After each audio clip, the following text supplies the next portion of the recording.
Hello नमस्कार दोस्तों and good morning to all of you. चलिए फिर शुरू करते हैं 4 जुलाई 2025 के करंट अफेयर्स। करंट अफेयर में सबसे पहले हम लोग जानेंगे तो एक न्यूज़ है दोस्तों।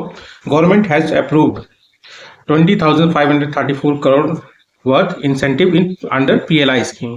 ये पीएलआई स्कीम इसमें जाने लायक है क्योंकि इसके लिए अभी क्या है ना, इसी में जो इंसेंटिव स्कीम है उसके लिए 21,000 से ऊपर मतलब 21,000 करोड़ रुपए तक मतलब दिया है गवर्नमेंट ने एज इंसेंटिव। तो थोड़ा सा हम लोग जान लेते हैं पीएलआई है क्या दोस्तों।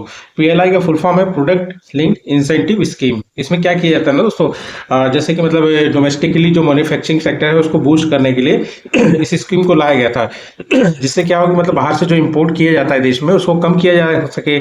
उससे क्या होगी जो एम्प्लॉयमेंट को बढ़ाया जा सके, एम्प्लॉयमेंट बढ़ाने के साथ साथ इंडिया को ग्लोबल लेवल पे एक मैन्युफैक्चरिंग हब बनाया जा सके। ठीक है, अब इस स्कीम के तहत होता क्या है, इसके तहत क्या है दोस्तों, मतलब कुछ जैसे कि मतलब जो कंपनीज होती हैं उनको रिवॉर्ड दिया जाता है उनके मतलब जैसे मैन्युफैक्चरिंग करने पे और मतलब एक सर्टेन लेवल का जो सेल्स होता है उसको पार करने पे। पर वो जो सेल्स होगा ना कंपेयर किया जाएगा पिछले साल के सेल से। ठीक है, मतलब अंडर दिस कंपनीज चाहे, और ये सबसे इंपॉर्टेंट बात क्या है, चाहे देश की कंपनी हो चाहे बाहर की कंपनी हो, कोई मैटर नहीं करता है। अगर देश में है तो मैन्युफैक्चरिंग अगर कर रही है एक लेवल से ज्यादा, सेल्स अच्छे हैं तो उसको रिवॉर्ड मिलेगा ही मिलेगा। ठीक है, are rewarded with cash incentive if they manufacture goods in India. पहला कंडीशन मतलब गुड्स को अगर इंडिया में मैन्युफैक्चर करेंगे और दूसरा है कि achieve a certain level of revenue, मतलब एक सर्टेन लेवल का रेवेन्यू या सेल्स को मतलब हर साल अचीव करें। पर ये जो रेवेन्यू और सेल्स है ये कंपेयर किया जाएगा किससे, पिछले साल के सेल या रेवेन्यू से। ठीक है, the incentive is calculated on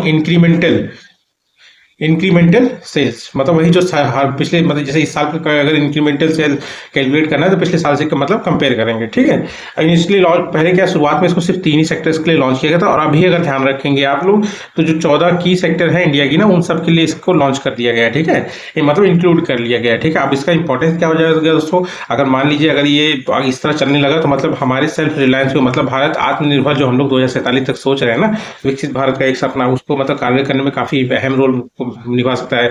उसके अलावा ये क्या करेगा, फॉरेन डायरेक्ट इन्वेस्टमेंट को भी बहुत मतलब अट्रैक्ट करेगा।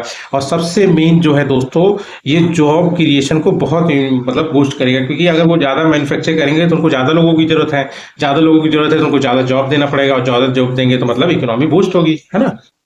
उसके बाद दूसरी न्यूज क्या है दोस्तों, दूसरी न्यूज है cabinet announces incentive scheme to generate more jobs. Actually क्या इसको मैं उसके साथ इंक्लूड करना चाहता था, पर मैं इसको अलग से बताना चाहता हूँ कि वो क्या है ना दोस्तों, वो एक मतलब समझ लीजिए इंसेंटिव है जो मतलब कंपनीज के लिए। ठीक है, ये एम्प्लॉय और एम्प्लॉयर के लिए है। ठीक है, अब ईएलआई क्या है दोस्तों, ईएलआई का फुल फॉर्म है एम्प्लॉयमेंट लिंक्ड इंसेंटिव स्कीम। इसके तहत भी 3 स्कीम है गवर्नमेंट की दोस्तों, मतलब जिसमें कि मतलब जैसे कि अगर एम्प्लॉयर एम्प्लॉय को हायर करता है तब भी रिवॉर्ड दिया जाएगा कुछ सालों तक, मतलब जो मतलब ईपीएफओ में पैसा जमा करेंगे उसके लिए भी कुछ अमाउंट दिया जाएगा, है ना। ये सारी फैसिलिटी दिए जा रहे हैं ताकि मतलब ज्यादा से ज्यादा मतलब जॉब क्रिएट हो, ज्यादा से ज्यादा लोग मतलब टिके नौकरी में। ऐसा नहीं मतलब कंपनी में लाए मतलब एम्प्लॉय को हायर किया और फिर बाद में निकाल दिया, नहीं, एक टाइम तक टिके भी। ठीक है, इस स्कीम का मतलब एम क्या था, टू इंक्रीज फॉर्मल एम्प्लॉयमेंट। सबसे इंपॉर्टेंट चीज ध्यान रखिएगा, फॉर्मल एम्प्लॉयमेंट की बात करें, इनफॉर्मल नहीं। इनफॉर्मल में आपके लेबर हो गए या फिर ऐसे लोग जिनका कोई रिकॉर्ड नहीं होता, कोई कॉन्ट्रैक्ट नहीं होता, कोई पीएफ में एनरोलमेंट नहीं होता है, वो होते हैं इनफॉर्मल में। फॉर्मल में जिनका प्रॉपर कॉन्ट्रैक्ट होता है, ईपीएफओ में उनका पैसा कटता है एम्प्लॉयर एम्प्लॉय दोनों के काम मतलब सैलरी से, है ना। इससे और मतलब फॉर्मल एम्प्लॉयमेंट को इंक्रीज करना, उसके बाद जो ईपीएफओ है उसमें एनरोलमेंट को बढ़ाना। ठीक है, अब वही मैं बता रहा था, इस स्कीम के साथ मतलब अंडर में 3 स्कीम काम करती है दोस्तों। तो पहली स्कीम इसकी क्या है दोस्तों, पहली इसकी स्कीम है एम्प्लॉय से रिलेटेड, है ना, wage incentive for new employees. इसमें मतलब टारगेट क्या रखा गया, 21 मिलियन करीब करीब 2 करोड़ से ऊपर हो गया ना। 10 मिलियन, 1 मिलियन में 100 करोड़ मतलब 10 लाख होता है, तो 2 करोड़ के आसपास यूथ को मतलब वर्क फोर्स में एंट्री करवाना है। ठीक है, मतलब इस स्कीम का मकसद है।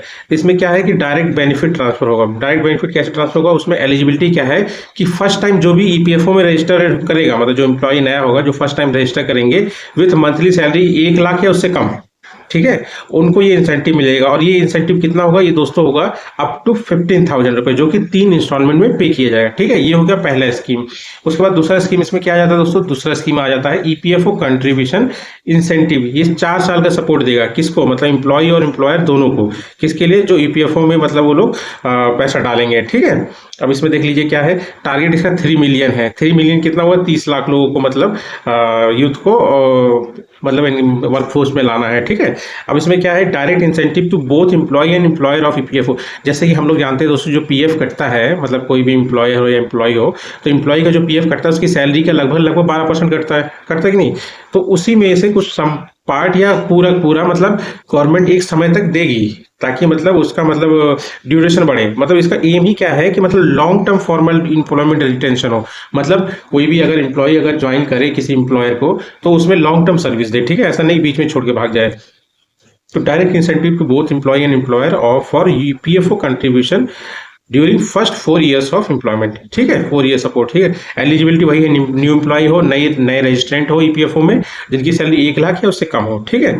नॉर्मली हम लोग जानते हैं 12% ईपीएफओ से कटता है, इसी में से कुछ पार्टी या सारा पार्ट गवर्नमेंट मतलब पे करने की कोशिश करेगी, ठीक है। और दोस्तों यही ईएलआई एम्प्लॉयमेंट लिंक्ड इंसेंटिव के तहत तीसरी से स्कीम क्या है, support for employees hiring more workers, ठीक है। इसमें क्या है, मतलब एम्प्लॉयर को सपोर्ट दिया जाएगा गवर्नमेंट के द्वारा, ताकि वो और ज्यादा एम्प्लॉयज को मतलब हायर करे, इनफॉर्मल को नहीं, ठीक है। तो इसमें क्या टारगेट रखा है, कम से कम 5 मिलियन मतलब 50 लाख नई जॉब क्रिएट होना चाहिए, ठीक है। इसमें मेन फोकस एम्प्लॉयर है। मेन फोकस एम्प्लॉयर कैसे है, मतलब जैसे कोई भी कंपनी किसी नए एम्प्लॉय को अगर हायर करती है जिसकी सैलरी 1 लाख या उससे कम हो और वो नया रजिस्ट्रेंट हो किसका, ईपीएफओ का, तो गवर्नमेंट जो है उसको 3,000 रुपया पर महीना और पर नए एम्प्लॉयज पे देगी, और वो भी पूरे 2 साल के लिए, ठीक है। हर एडिशनल मतलब एम्प्लॉय के लिए, मतलब अगले 2 साल तक 3,000 पर महीना देगी पर न्यू एम्प्लॉय के लिए, ठीक है, ताकि वो मतलब उसके ऊपर ईपीएफओ का बर्डन ना बढ़े, ठीक है। एक तो मतलब 12% तो एम्प्लॉय से कटेगा ही, और बाकी जो 12% कटेगा वो भी एम्प्लॉयर से कटता है, तो उसमें 3,000 देना बहुत बड़ी बात हो जाएगी, ठीक है। अब मेन फोकस है कि टू क्रिएट मोर जॉब्स। इसी की तरह दोस्तों जैसे पीएलआई है, वैसे ही कुछ स्कीम और लाई गई थी गवर्नमेंट द्वारा। एक स्कीम थी स्किलिंग स्कीम। इसमें क्या है कि मतलब एक government scheme to train people with skill, मतलब इसमें क्या है कि जैसे कि जो मतलब ट्रेनिंग इंस्टीट्यूट होते हैं ना, इंडस्ट्रियल ट्रेनिंग इंस्टीट्यूट, उनको मॉडर्नाइज करना है, ठीक है। और उनको उसके तहत मतलब लोगों को ऐसी ऐसी मतलब ट्रेनिंग देना जो कि रियल लाइफ में उनको कुछ मतलब लिवलीहुड कमाने में काम करे, मतलब प्रैक्टिकली, ठीक है। तो ये government scheme to train people with skills useful for getting job, मतलब वैसी स्किल जो मतलब जॉब पाने के लिए या किसी बिजनेस को स्टार्ट करने के लिए जरूरी हो, ठीक है, वैसी स्किल दी जाएगी, ठीक है। इसके तहत किया क्या जाएगा, गवर्नमेंट विल प्रोवाइड 2 मिलियन मतलब 20 लाख नए जवान लड़कों को, मतलब यूथ को, मतलब लड़के क्या लड़कियां भी, यूथ को अगले 5 साल तक मतलब ट्रेन करेगी, ठीक है। अब इसमें क्या है कि इसके तहत क्या होगा, जो भी मतलब लगभग 1000 आईटीआई, मतलब आईटीआई इसमें दोस्तों इंडस्ट्रियल ट्रेनिंग इंस्टीट्यूट है, उसको मॉडर्न स्टैंडर्ड पे मतलब अपग्रेड किया जाएगा। और उसके बाद क्या है कि इन्हीं आईटीआईज को मतलब हब एंड स्पोक मॉडल पे चलाएगा। हब एंड स्पोक मतलब जैसे कि एक तो मेन बड़ा वाला आईटीआई हब हो गया, और इसी के तहत में कुछ छोटे जो ट्रेनिंग सेंटर हो उसके साथ जुड़ जाएंगे, उनको सपोर्ट कौन करेगा, ये बड़ा वाला, ठीक है। The ITIs will work in hub and spoke model, मतलब एक बिग आईटीआई मतलब इंडस्ट्रियल ट्रेनिंग इंस्टीट्यूट जो कि हब कहलाएगा, support several smaller training centres, जिसको स्पोक कहेंगे। वही मतलब साइकिल का जो होता है ना, ये हब हो गया, ये स्पोक ऐसे ऐसे आता था ना, तो ये ऐसे हो जाएगा सिस्टम, ठीक। और मेन इसका फोकस क्या है दोस्तों, प्रैक्टिकल और जॉब ओरिएंटेड ट्रेनिंग देना है, ठीक है। उसके बाद ईएलआई ही जैसा एक और स्कीम है दोस्तों, इंटर्नशिप प्रोग्राम इन टॉप कंपनी, जिसमें क्या है मतलब इंडिया की जो टॉप 500 कंपनी है उसमें यूथ को ट्रेनिंग दिलवाना, ठीक है। मतलब एक वर्किंग एनवायरनमेंट में ट्रेनिंग दिलाना, ताकि उनको हाथों हाथ मतलब एक्सपीरियंस मिले, ठीक है।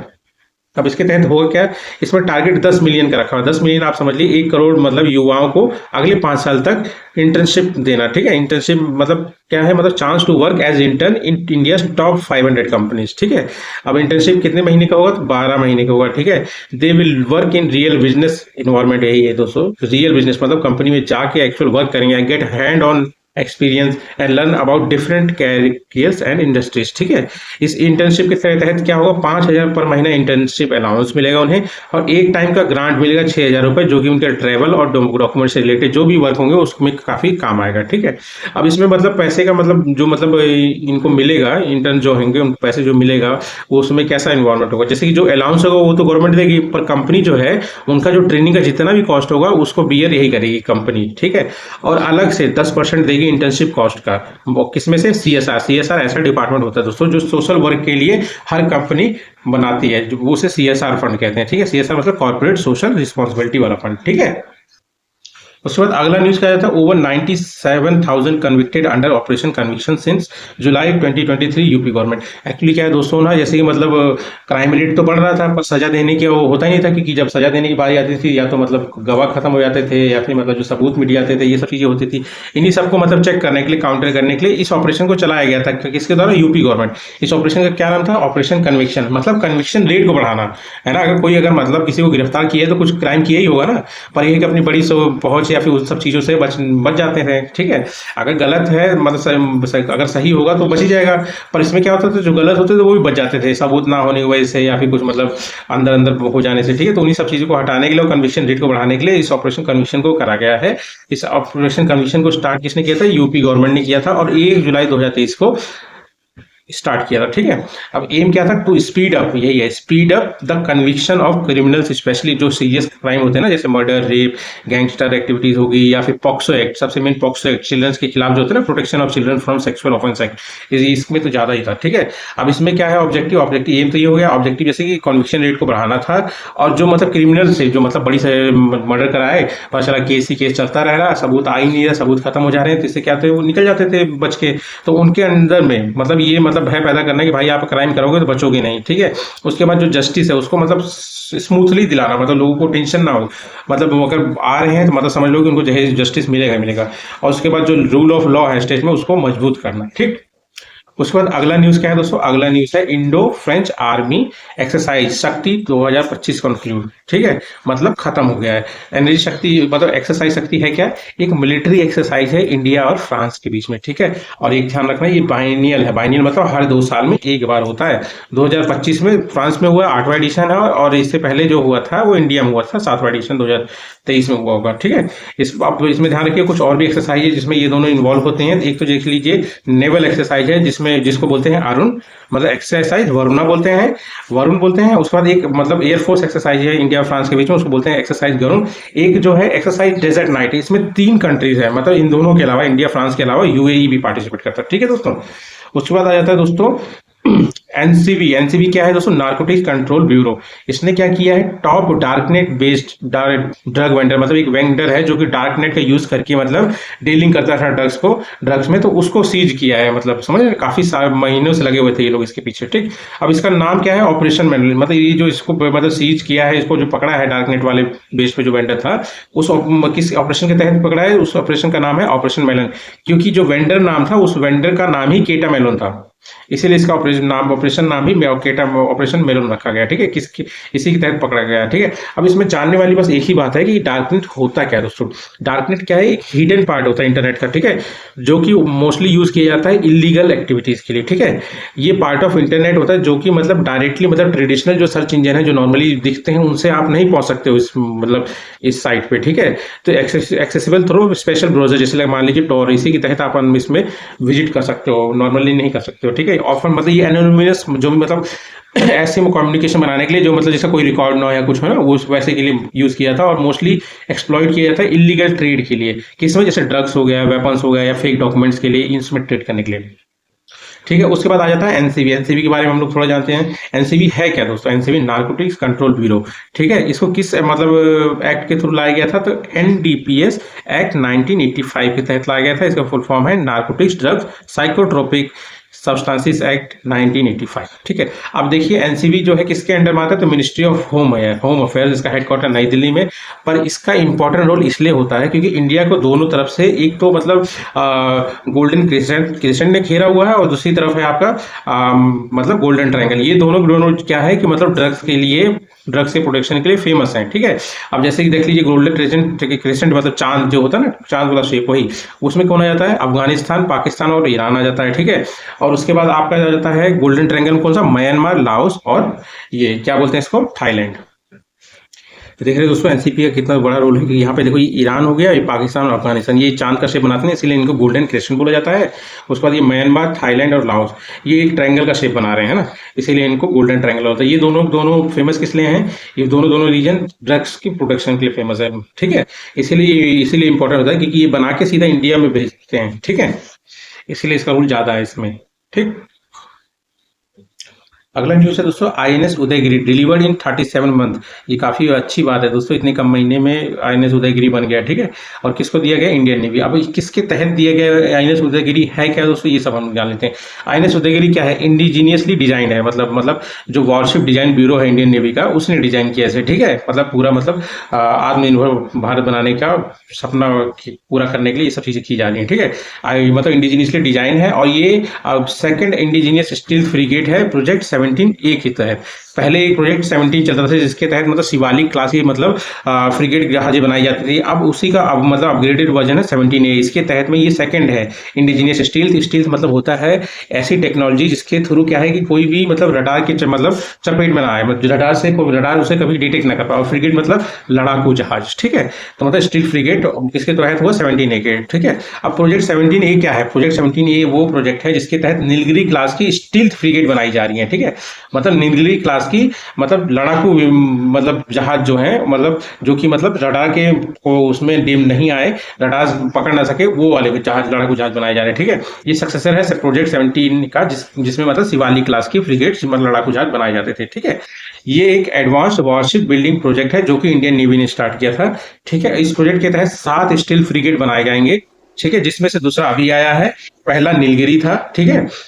और उसमें क्या है कि और ये जो आईएनएस उदयगिरी नाम जो लिया गया है, पहले एक आईएनएस उदयगिरी नाम से था हमारे पास जहाज, ठीक है, जो कि डीकमीशन हुआ 2007 में, ठीक है। 2007 में डीकमीशन हुआ करीब 31 साल की सर्विस देने के बाद। उसी के नाम पे इसका नाम रखा गया 17A के सेकंड जहाज को, मतलब स्टील फ्रिगेट को, ठीक है। अब ये जो 7 जहाज है इसमें जो 4 जहाज है ये Mazagon dock ship builders limited Mumbai में जो है वो बनाएगी। और बाकी जो बचे 3 है वो garden reach ship builders and engineers बनाएंगे कोलकाता के, ठीक है। इनका जो नाम पड़ा है दोस्तों, नाम है आईएनएस नीलगिरी, हिमगिरी, तारागिरी, दूनागिरी, उदयगिरी, विंध्यागिरी, महेंद्रगिरी, सब पहाड़ों के नाम पे है दोस्तों। अब जैसे नीलगिरी है 2019 में ही लॉन्च हो गया था, फर्स्ट शिप है इस क्लास का, ठीक है। और उसके बाद महेंद्रगिरी उड़ीसा में एक पीक का नाम है, आईएनएस है ये सब, ठीक है। उसके बाद विंध्यागिरी विंध्या रेंज के नाम पे है, दूनागिरी हिमालय का एक पीक है ना, इसी तरह से। और एक भी बात ध्यान रखना दोस्तों, प्रोजेक्ट 17A के तहत जो भी बनाया जा रहा है, जितने भी फ्रिगेट बनाए उसमें जो मटेरियल यूज हो रहा है उसमें 75% जो है मटेरियल वो इंडिजीनियस कंटेंट है, ठीक है। उसके बाद अगला न्यूज आ जाता है दोस्तों, स्मृति मंधाना। ये अभी हाल फिलहाल न्यूज में इसलिए कि ये पहली इंडियन वुमेन है क्रिकेटर जिन्होंने मतलब क्रिकेट के तीनों फॉर्मेट में सेंचुरी मारी है, ठीक है। इनको अवार्ड अर्जुन अवार्ड मिला था 2019 में। और ये स्मृति मंधाना मतलब इंडियन तो पहली है जिन्होंने क्रिकेट के तीनों फॉर्मेट में सेंचुरी मारा है। और दुनिया में देखा जाए तो ये 5वीं ऐसी महिला है जिन्होंने मतलब क्रिकेट के तीनों फॉर्मेट में सेंचुरी मारा है। इनके बारे में बस इतना जान लीजिए, इनको सबसे बड़ा अवार्ड जो है अर्जुन अवार्ड मिला था 2019 में। और ये मुंबई की रहने वाली है, काफी फेमस है, ठीक है। और लास्ट ईयर भी सबसे ज्यादा सेंचुरी मारने का भी रिकॉर्ड इन्हीं के नाम पे है, ठीक है। उसके बाद अगला न्यूज आ जाता है दोस्तों आपका रवि अग्रवाल जी। ये किस लिए न्यूज में है, क्योंकि ये चेयरमैन है सीबीडीटी के। सीबीडीटी मतलब वो central board of direct taxes. इनका जो कार्यकाल है दोस्तों 1 साल के लिए एक्सटेंड कर दिया गया है। ये एक इंडियन रेवेन्यू सर्विस के ऑफिसर हैं, ठीक है। अब थोड़ा सा हम लोग को जानना है सीबीडीटी के बारे में, ठीक है। सीबीडीटी का फुल फॉर्म क्या है, central board of direct taxes. ये एक स्टैट्यूटरी बॉडी है। स्टैट्यूटरी बॉडी मतलब किसी एक्ट के थ्रू बनाया गया है। एक्ट के थ्रू बनाया गया तो कौन सा एक्ट के थ्रू बनाया, तो उसको बनाया गया है central board of revenue act 1963, ठीक है। इसकी स्थापना कब हुई थी दोस्तों, 1963 एक्ट के थ्रू 1 जनवरी 1964 में इसकी स्थापना हो गई थी। ये डायरेक्ट टैक्सेस, इनकम टैक्सेस और कॉर्पोरेट टैक्सेस को कंट्रोल करता है, मैनेज करता है इंडिया में, ठीक है, नेशनल लेवल पे। और ये किसके अंडर में काम करता है, तो ये डिपार्टमेंट ऑफ रेवेन्यू के अंडर में, ध्यान रखना दोस्तों। और वो किसके अंडर में है, मिनिस्ट्री ऑफ फाइनेंस के अंडर में एक डिपार्टमेंट है, ठीक है। इसका हेडक्वार्टर नई दिल्ली में, बस इतना ही ध्यान रखिए। अगला न्यूज आ जाता है दोस्तों हुरुन ग्लोबल यूनिकॉर्न इंडेक्स 2025। सबसे पहले आप यूनिकॉर्न जान लीजिए क्या था। यूनिकॉर्न वो कंपनी होती है जिनका वैल्यूएशन $1 बिलियन या उससे ज्यादा हो, वही यूनिकॉर्न कहलाती है, ठीक है। आप देखिए किसके द्वारा लाया जाता है, तो ये हुरोन रिसर्च इंस्टीट्यूट के द्वारा लाया जाता है, जिसका हेडक्वार्टर शंघाई चाइना में है, और इसका एक ब्रांच इंडिया में भी है, हुरोन इंडिया, जिसका हेडक्वार्टर मुंबई महाराष्ट्र में है। ठीक है, बस इतना ध्यान रखिए। उसके अलावा थोड़ा सा हम लोग रैंक देख लेते हैं। तो इंडिया की इस बार रैंक है 3rd। फर्स्ट पे कौन है, यूएसए, और सेकंड पे कौन है, चाइना। यूएसए 758 यूनिकॉर्न है, चाइना 343 यूनिकॉर्न है, और इंडिया के लगभग 64 यूनिकॉर्न है। पर एक बात जान लीजिए दोस्तों, 2025 में यूनिकॉर्न इसके पास 64 है, पर 2024 में 67 थे। क्यों भाई, घट कैसे, घटा नहीं है दोस्तों। जैसे अगर मान लीजिए कोई कंपनी अगर बनी है यूनिकॉर्न, उसको कोई और बड़ी कंपनी खरीद ले, या फिर मतलब स्टॉक मार्केट में लिस्ट हो जाए, तो कुछ कुछ कारणों से वो मतलब फिर इस लिस्ट से हट जाती है। ठीक है, यूनिकॉर्न अपने कितने हैं, 64 है इस साल, और हमारी पोजीशन क्या है, 3rd है। ठीक है, अब सिटी वाइज अगर देखेंगे जो लिस्ट आई है, तो उसमें बेस्ट सिटी फॉर यूनिकॉर्न के लिए है बेंगलोर 7th रैंक पे है, मुंबई 22वें रैंक पे है। ठीक है, अब देख लीजिए टॉप यूनिकॉर्न इंडिया में कौन से, जीरोधा नंबर 1 पे है, ड्रीम 11 सेकंड पे है, रीजन पे 3rd पे है। ठीक, उसके बाद अगला न्यूज क्या है दोस्तों, फर्स्ट एडिशन, ये इंपॉर्टेंट है, first edition of ASEAN India cruise dialogue. ये एक्चुअली क्या है, मैरी टाइम कॉर्पोरेशन को बढ़ाने के लिए इंडिया और एशियन मेंबर जो है ना उनके बीच में, उसके लिए किया गया। ये पहला डायलॉग है 2025 में, इसीलिए ये इंपॉर्टेंट हो जाता है। ठीक है, ये हुआ कहाँ है दोस्तों, ये चेन्नई पोर्ट में, तमिलनाडु के चेन्नई पोर्ट पे किया गया है। ठीक है, अब इसमें जानने वाली बात क्या है दोस्तों, ये तो हम लोगों ने जान लिया किस लिए, कि मैरी टाइम कॉर्पोरेशन बढ़ाने के लिए चेन्नई पोर्ट में हो रहा है। इसमें मेन है एशियान के बारे में जाना। एशियान का फुल फॉर्म क्या होता है, association of south east Asian Nations. इसकी स्थापना हुई थी दोस्तों 8 अगस्त 1967 में, किसके तहत, बैंकॉक डिक्लेरेशन के तहत। ये group of south east nation है। ठीक है, इसमें 11 मेंबर है। ठीक है, और इसका हेडक्वार्टर जकार्ता इंडोनेशिया में है। इसका चेयरमैनशिप अभी 2025 में मलेशिया के पास है। ठीक है, और सबसे मेन चीज इसमें ध्यान रखना है कि इंडिया इसका मेंबर नहीं है, पर 1992 में एज ए डायलॉग पार्टनर इसका बन गया था। ठीक है, उसके बाद आता है अगला न्यूज। अगला न्यूज क्या है दोस्तों, शक्ति भट्ट प्राइज 2025। ये एक्चुअली अभी हाल फिलहाल में इसलिए न्यूज में है क्योंकि अब ये भी बंद होने वाला है। ठीक है, अब ये बंद होने वाला है दोस्तों, अब तो इसी के लिए जानना जरूरी है कि इसको लास्ट टाइम किसको दिया जा रहा है। ठीक है, तो 2025 ये इसका लास्ट टाइम है जब ये प्राइज मतलब अनाउंस हुआ, इसके बाद कभी नहीं होगा। ठीक है, किस फील्ड में दिया जाता है दोस्तों, लिटरेचर फील्ड में दिया जाता है। फर्स्ट टाइम 2008 में दिया गया था, और 2 लाख रुपए इसके तहत मिलते हैं। पहले विनर का नाम था मोहम्मद हनीफ, जिनकी बुक का नाम था ए केस ऑफ एक्सप्लोडिंग मैंगोज। ये तो हो गया दोस्तों थोड़ा सा मतलब जो इनका रिकॉर्ड था, फर्स्ट मतलब हिस्ट्री टाइप। अभी आपको करंट में किसको दिया जा रहा है, वो नाम है चारा चौधरी। इनकी बुक का नाम है द लक्की वंस। ये जब मतलब गुजरात में जो 2002 में जो मतलब दंगे हुए थे ना, जो संघर्ष हुआ था, उस समय इनकी उम्र 16 साल थी। तो इन्होंने अपने बारे में और अपने परिवार के उस समय के संघर्ष के बारे में इस बुक में बताया, किसमें, द लकी वंस में। ठीक है, अगला न्यूज क्या आता है दोस्तों, अगला न्यूज है आयुष शेट्टी। ये अभी हाल फिलहाल न्यूज में इसलिए क्योंकि ये पहले इंडियन है जिन्होंने यूएस ओपन 2025 को जीता है। और यूएस ओपन, मैं टेनिस की बात नहीं कर रहा हूँ दोस्तों, ये बैडमिंटन में होता है। ठीक है, ये काफी लंबी सीरीज है, 15वां है, तो अभी तो आप इसी जानिए, बाकी मतलब बाद में देखेंगे। ठीक है, तो ये पहले इंडियन हो गया जिन्होंने इसको जीता। ये कहाँ पे हुआ, यूएसए में हुआ। ठीक है, अगला न्यूज क्या आता है दोस्तों, अगला न्यूज है एक मिशन है, सी शिप ऑब्जर्वर मिशन। ये कोई एक्सरसाइज नहीं है दोस्तों, ये जस्ट एक ऑब्जर्वेशन मिशन है। ठीक है, किसके द्वारा लॉन्च किया गया, ये क्वाड ऑर्गेनाइजेशन के द्वारा लॉन्च किया गया। ठीक है, to promote multilateral maritime cooperation between Quad members. ठीक है, इतना ध्यान रखिए। ये कोस्ट गार्ड के लिए रिलेटेड है, ध्यान रखना, अगर पूछ लेगा क्वेश्चन में किससे रिलेटेड है, तो ये कोस्ट गार्ड से रिलेटेड है। ठीक है, और कोस्ट गार्ड फोर्सेस इसमें मतलब आपस में तालमेल बना के मतलब ऑब्जर्वेशन करेगी। ठीक है, अब इसमें क्वाड के बारे में आप जानिए, क्वाड में 4 मेंबर हैं, ऑस्ट्रेलिया, इंडिया, जापान और यूएसए। इन चारों को अगर मिला देंगे तो आपका एक तरह से क्वाड्रिलेटरल बन जाता है। ठीक है, अब इसमें क्वाड मेंबर जो है आपस में एक एक्सरसाइज करते हैं जिसका नाम है मालाबार एक्सरसाइज। ध्यान रखिए, मालाबार किसके अंडर बीच में होता है, क्वाड मेंबर्स के बीच में होता है। इसकी स्थापना जो स्टार्ट है ये 2007 में किया था, किसके द्वारा, जापान के जो पीएम थे पुराने, शिंजो एबे द्वारा। ठीक है, पर इसकी पहली समिट जो हुई थी, बीच में ये आइडिया ड्रॉप नहीं हुआ था, पर मतलब इस पर काम नहीं चल रहा था। ठीक है, तो पहला समिट इसका 2021 में हुआ था, वर्चुअली हुआ था। ठीक है, 6th समिट इसका हुआ था यूएसए में 2024 में, और 7th जो है 2025 का इंडिया में होगा। ठीक है, ठीक है दोस्तों, तो यही थे आज की न्यूज। और ठीक है, फिर वीडियो अच्छा लगा तो प्लीज सब्सक्राइब करना, और मिलते हैं हम लोग कल। Thank you.